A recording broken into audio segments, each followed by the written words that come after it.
اس کے علاج میں کیا کیا کچھ ہے؟ سب سے پہلے تو یہی کہ اپنے فیملی سسٹم، فیملی ویلیوز، اس کی اہمیت کو سمجھیں. حضرت علی اکبر علیہ السلام سے کیا سیکھو جوانوں؟ کرم نوازی سیکھو، باپ کا ادب سیکھو علی اکبر سے. باپ کا ادب. شہزادہ علی اکبر علیہ السلام فقط شبیہ رسول نہیں ہے، شبیہ پنجتن ہے. میں آپ کو بتاؤں، شبیہ رسول تو سبھی جانتے ہیں، چہرہ رسول اللہ جیسا. خالی چہرہ نہیں تھا، اخلاق بھی رسول اللہ جیسا ہے، یہ امام حسین نے فرمایا. اور علی اکبر ہم نام علی ہیں، علی سے شباہت ہے. امام حسن کی طرح کرم نواز ہیں. دسترخوان امام حسن کی سنت پہنچی ہے شہزادہ علی اکبر تک. جانتے ہیں حضرت علی اکبر علیہ السلام اپنے گھر کی چھت پر آگ روشن کرتے تھے، جو اس بات کا سمبل ہوتا تھا کہ اگر کوئی مہمان گزر رہا ہے تو وہ آئے، یہاں پر اس کے لیے دسترخوان کھلا ہوا ہے. کرم نواز شہزادہ علی اکبر. اور حسین کے تو ہیں ہی بیٹے. سیدہ سے جانتے ہو کیا نسبت ہے؟ سیدہ کا سن پہنچا ہے علی اکبر تک، 18 برس. شبیہ پنجتن. جوانوں میں آپ سے کہہ رہا ہوں، مولا علیہ السلام نے فرمایا کہ نشہ فقط ایک نہیں ہوتا، شراب کا نشہ نہیں ہوتا خالی. نشہ مولا نے کہا 4 طرح کا ہوتا ہے. اور جو 4 طرح کے نشے میں شراب کا نشہ تو کہا ہی نہیں، اس لیے کہ تو وہ آبویس ہے، اس کو امام نے بیان ڈسکس ہی نہیں کیا.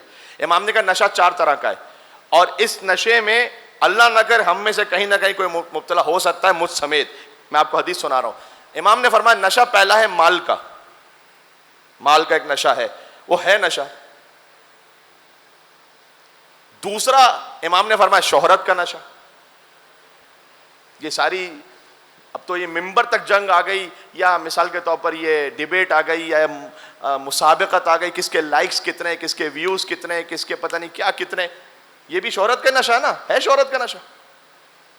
تو مال کا نشہ، شہرت کا نشہ، پھر فرمایا علم کا نشہ. علم کا بھی ایک نشہ ہے. ارے جتنا ہم جانتے تھے تو کوئی جانتا ہی نہیں. خاندانوں میں تو ایسا بہت ہوتا ہے. مولانا صاحب الحمدللہ ہم بڑے دیندار پڑھے لکھے، باقی ہمارے ہیں نہیں کوئی ایسے، یعنی باقی سارے گئے گزرے ہیں، ہم ہی ہیں بس. تو ایک ہے علم کا نشہ، دوسرا امام نے فرمایا جوانی کا نشہ. پھر اتنا خوبصورت میرے مولا نے فرمایا کہ عقل مند انسان وہ ہے کہ جو اپنے آپ کو ان 4 نشوں سے بچا لے. یہ اس کی نصیحت ہے جو خود کائنات کا سب سے بڑا عقل مند انسان ہے. علی ابن ابی طالب علیہ الصلوۃ والسلام. مل کے حیدری صلوات بھیجے گا محمد و آل محمد پر. اللہم صل علی.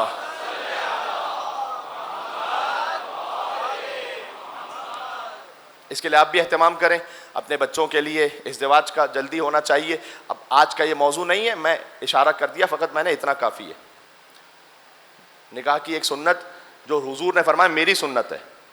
ہاں نکاح میں سنت، میری سنت ہے. جو اس سنت سے منہ موڑے گا اس کا مجھ سے تعلق نہیں ہے. یہ ایسی سنت ہے،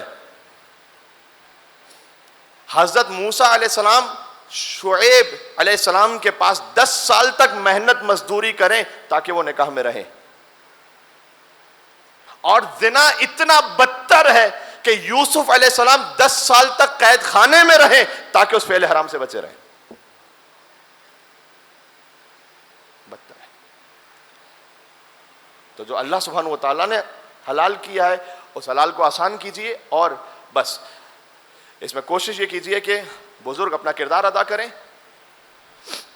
اور میں جوانوں سے کہہ رہا ہوں کہ اے میرے محترم معزز جوانوں، میرے مولا علی نے فرمایا ہے کہ اے جوان، اگر تو نے اپنی جوانی میں بزرگوں کی عزت کی تو اللہ تمہاری بزرگی میں تمہیں کوئی ایسا جوان دے دے گا جو تمہاری عزت کرے گا. سبحان اللہ سبحان اللہ. اس لیے احترام رکھو بزرگوں. مولا علی نے تو فرمایا کہ اپنے باپ کے آگے نہ چلو، اسے نام سے نہ پکارو، منع کیا.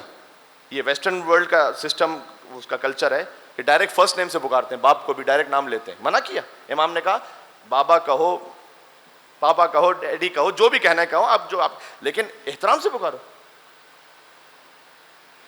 سبحان اللہ. اور پھر حضور مکرم نے فرمایا ہے کہ اللہ کو اس شخص سے بہتر کوئی شخص ہے ہی نہیں، اس جوان سے بہتر کہ جو جوانی میں توبہ کر لے.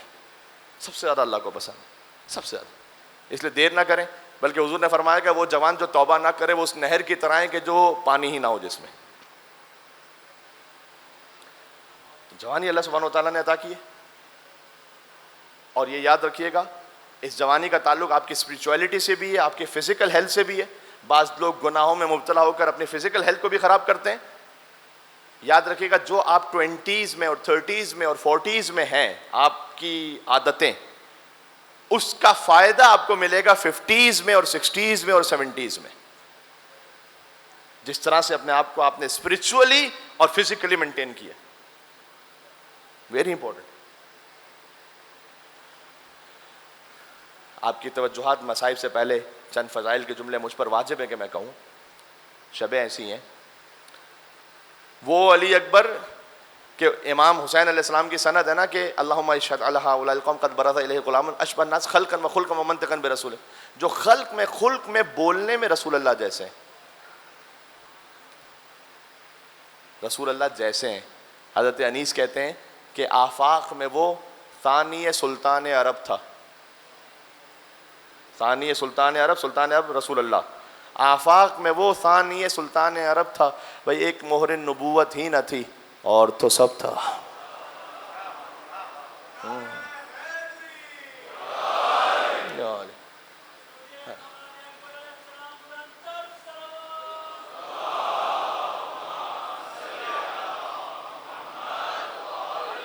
ایک غلو اور تقصیر کے معاملے کو بھی کوئی غالی کوئی مقصر, یہ بھی ایک جنگ چھڑ بیٹھتی ہے نا اکثر ہی کہیں. آج کل تو روز صبح کو فیس بک یا واٹس ایپ کھولیے تو ایک نیا ہی میدان جنگ لگا ہوا ہوتا ہے. تو شہزادہ علی اکبر علیہ السلام میدان جنگ میں پہنچے, رجس پڑی اس شہزادے نے, کیا کمال کی. تو مرزا دبیر اسے اس طرح سے بیان کرتے ہیں, کہتے ہیں ماتھے کا عرق پاک کیا انگلی سے بارے, بلا تشبیہ پسینہ ہے چہرے پر, تو ماتھے کا عرق پاک کیا انگلی سے بارے, سورج نے کیے دور مہ نو سے ستارے. علی اکبر کا چہرہ چاند کی طرح ہے, اس کے اوپر پسینے کے قطرات وہ ستاروں کی طرح ہیں. خود علی اکبر سورج کی طرح ہے, سورج سے کیے دور مہ نو نے, سورج نے کیے دور مہ نو سے ستارے, اور حیدر کے لب و لہجے سے لشکر کو پکارے. وہ جلال حیدری ہے, حیدر کے لب و لہجے سے لشکر کو پکارے. علی اکبر آج جن کا ذکر کے لیے آپ یہاں تشریف لائے ہوئے, حیدر کے لب و لہجے سے لشکر کو پکارے. یا غافلو رتبے سے, یا غافلو رتبے سے ہمارے, کیا ہے رتبہ؟ علی اکبر علیہ السلام کا رتبہ کیا ہے؟ اہل بیت علیہ السلام کا رتبہ کیا ہے؟ کچھ خدائی سے جوڑنا ہے, کچھ نعوذ باللہ دوسروں کو ان کے ساتھ جوڑنا ہے. کیا ہے رتبہ؟ فرمایا اللہ کے بندے ہیں, ہم اللہ نہیں ہیں. ہے میرے ساتھ آپ؟ آخری جہاں تک میری آواز جا رہی ہے, اللہ کے بندے ہیں, ہم اللہ نہیں ہیں. لیکن کون سے بندے؟ اللہ کے بندے ہیں, ہم اللہ نہیں ہیں. بندے مگر اس طرح کے واللہ نہیں ہیں.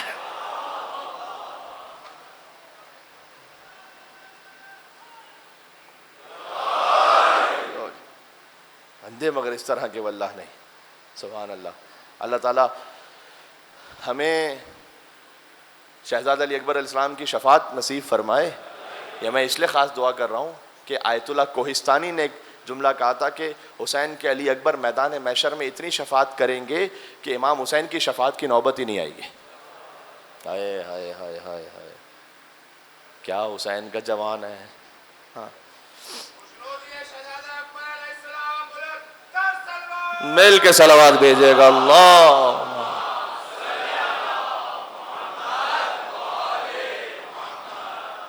تو حضرت علی علیہ السلام کی سخاوت بے انتہا معروف ہے, کرم, اس لیے جو اللہ نے آپ کو عطا کیا وہ آگے پہنچانے والے بنے. اس کو بھی میں نے تسلسل میں بیان کیا تھا, اس لیے کہ ایک بڑی اہم صفت ہے کہ حضور نے فرمایا جو دے دیا ہے وہ رہ گیا ہے. یاد ہے آپ کو روایت؟ تو جو آپ دے دیں گے اللہ کی راہ میں وہ رہ جائے گا. یعنی اس کا مطلب ہے کہ اپنی جوانی بھی دیں اللہ سبحانہ و تعالیٰ کی راہ میں آگے, تو یہ رہ جائے گا, یہ نعمت رہ جائے گی, اور اللہ سبحانہ و تعالیٰ اس کا اجر عطا کرے گا, کمپنسیٹ کرے گا انشاءاللہ میدان محشر میں.